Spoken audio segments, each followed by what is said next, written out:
සඳ පායන කොට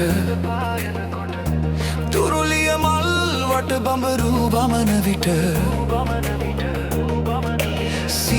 සිය දහසට ඇඟිලි ගණිනා මට ඔබ ගැන සිහි වෙනවා එතකොට ගී පද ලිය වෙනවා